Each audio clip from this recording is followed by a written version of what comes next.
नमस्कार। गीता के इस 15वें अध्याय में श्री कृष्ण हमें जीवन के सबसे गहन रहस्यों से अवगत कराते हैं। इन श्लोकों में संसार की तुलना अश्वत्थ वृक्ष से की गई है, जिसकी जड़ें ऊपर है और शाखाएं नीचे। यह वृक्ष केवल प्रतीक नहीं है, बल्कि हमारी भौतिक आसक्ति, मोह और अहंकार का जीवंत चित्र है। आज की तेज रफ्तार दुनिया में, जहां हम हर दिन अनगिनत विकल्पों और भ्रमों में उलझे रहते हैं, यह ज्ञान हमें समझाता है कि जीवन का वास्तविक ध्येय केवल भोग या उपलब्धियां नहीं, बल्कि उस परम सत्य तक पहुंचना है जो इस वृक्ष की जड़ों में स्थित है। कल्पना कीजिए, जैसे कोई युवा प्रोफेशनल हर दिन डिजिटल जाल जैसे ईमेल्स, नोटिफिकेशंस, डेडलाइंस में उलझ जाता है और असली उद्देश्य भूल जाता है, वैसे ही आत्मा भी माया के जाल में बंधी रहती है। इन श्लोकों की महत्ता यही है कि हमें याद दिलाना कि हम इस अश्वत्थ वृक्ष को वैराग्य की तलवार से काटकर परम धाम की ओर लौट सकते हैं, जहां कोई वापसी नहीं। तो आइए शुरू करते हैं श्लोक 1 से 6। श्री भगवानुवाच ऊर्ध्वमूलमधः शाखम् अश्वत्थं प्राहुरव्ययम् छन्दांसि यस्य प्रणानि यस्तं वेद स वेदवित्। यह संसार अश्वत्थ यानी पीपल वृक्ष के समान है। इसकी जड़ें ऊपर है और शाखाएं नीचे। इसके पत्ते वेद है। जो इस वृक्ष को जान लेता है, वही वास्तविक ज्ञान वाला है। यह श्लोक हमें संसार की संरचना का अद्भुत रूपक देता है। जड़ें ऊपर होने का अर्थ है कि इस सृष्टि का मूल परमात्मा है। शाखाएं नीचे फैल रही है, जैसे संसार में अनगिनत प्राणी और कर्मों के परिणाम। पत्तों का वेदों से उपमान इस तथ्य को दर्शाता है कि वेद हमारे लिए जीवन का पोषण है। जैसे पत्ते वृक्ष को जीवन देते हैं, उपनिषदों में भी संसार को अश्वत्थ वृक्ष कहा गया है। यह वृक्ष अनादि प्रतीत होता है, लेकिन वास्तव में यह परिवर्तनशील है। जीवन को समझने के लिए उसकी जड़ों की ओर देखो। केवल शाखाओं और पत्तों में उलझकर मूल स्रोत को मत भूलो। हर युवा को याद रखना चाहिए, मूल से जुड़ो, तभी जीवन स्थिर और सार्थक होगा।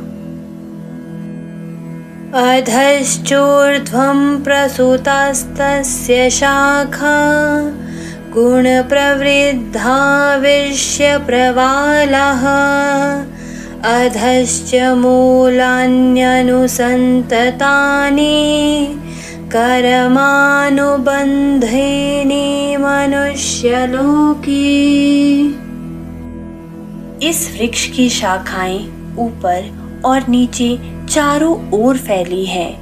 ये 3 गुणों से पोषित है और इनके कोपल विषय भोग है। इसकी जड़ें नीचे की ओर फैली है, जो कर्मों के बंधन से मनुष्य को बांधती है। यहाँ श्री कृष्ण स्पष्ट करते हैं कि संसार का विस्तार त्रिगुण जैसे सत्व, रज, तम से होता है। जैसे कोपले वृक्ष की शोभा बढ़ाती है, वैसे ही विषयों की आसक्ति जीवन को आकर्षक बनाती है, लेकिन भीतर बांध देती है। नीचे फैली जड़ें हमारे पूर्व कर्म है, जो हमें बार बार जन्म मरण के चक्र में बांधते हैं। आज की भाषा में कहे तो हमारी आदतें और इच्छाएं ही जड़ है, जो हमें बार बार उलझाती है। यदि हमें जीवन में स्वतंत्रता चाहिए तो हमें इन जड़ों को पहचानकर धीरे धीरे काटना होगा।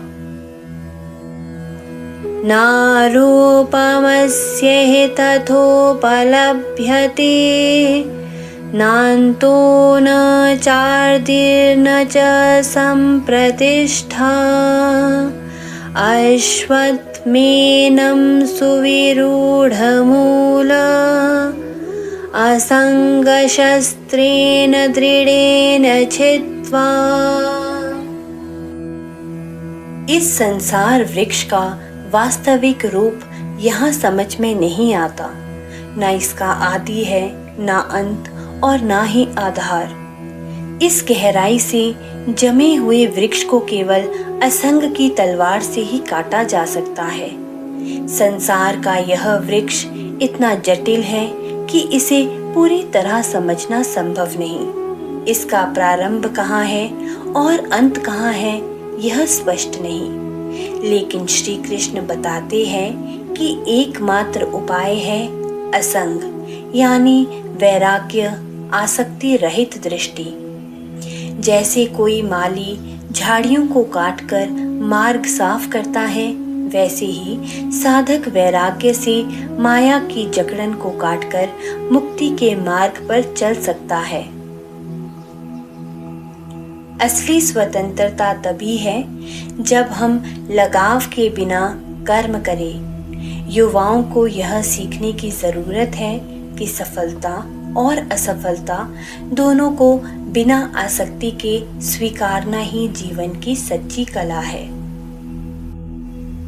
ततः पदं तत्परिमार्गी त्वयं यस्मिन् गता न निवर्तन्ति भूयः तमेव चाद्यं पुरुषं प्रपद्ये यतः प्रवृत्तिः प्रसृतः पुराणी। उस धाम की खोज करनी चाहिए जहाँ पहुंचकर जीव फिर लौटकर नहीं आता। वही आदि पुरुष है जिससे यह सृष्टि उत्पन्न हुई है, उसी की शरण लेनी चाहिए। यहाँ संकेत है परम धाम की ओर, जो नश्वर संसार के परे है। वहाँ पहुंचकर जीव बार बार जन्म मरण के चक्र में नहीं पड़ता। वही आदि पुरुष यानी परमेश्वर है, जो इस पूरी सृष्टि का कारण है। उपनिषद भी कहते हैं, यत् गत्वा न निवर्तन्ते तद्धाम परमं मम। अर्थात यह परम धाम ही हमारा वास्तविक घर है। हमारा लक्ष्य केवल करियर या उपलब्धियां नहीं, बल्कि परम लक्ष्य की प्राप्ति होना चाहिए। हर दिन की साधना हमें उस परम धाम की ओर एक कदम और बढ़ा सकती है। निर्माण मोहाजित संग दोषा अध्यात्म नित्या विनिवृत्त कामः द्वन्द्वैर्विमुक्ताः सुख दुःख संज्ञे गच्छन्त्यमूढाः पदमव्ययं ततः।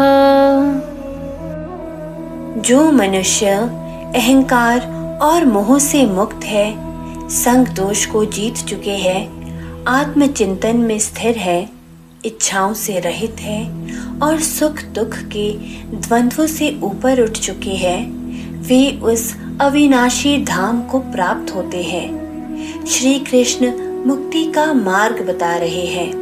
निर्माण, अहंकार से मुक्त होना, जीत संग दोष, गलत संग और आसक्ति को जीतना, अध्यात्म नित्य, आत्मा के चिंतन में स्थिर रहना, विनिवर्त कामः, इच्छाओं पर विजय, द्वंद्वैर्विमुक्तः, सुख दुख, सफलता असफलता, लाभ हानि से परे होना।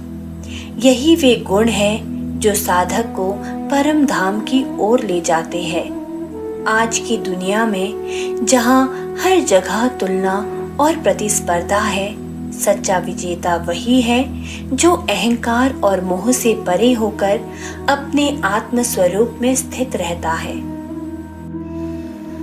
न तद्भासयते सूर्यो न शशाङ्को न पावकः यद्गत्वा न निवर्तन्ते तद्धाम परमं मम। वह धाम सूर्य, चंद्रमा और अग्नि से प्रकाशित नहीं होता। वहां पहुंचकर जीव फिर लौटकर संसार में नहीं आता। वही मेरा परम धाम है।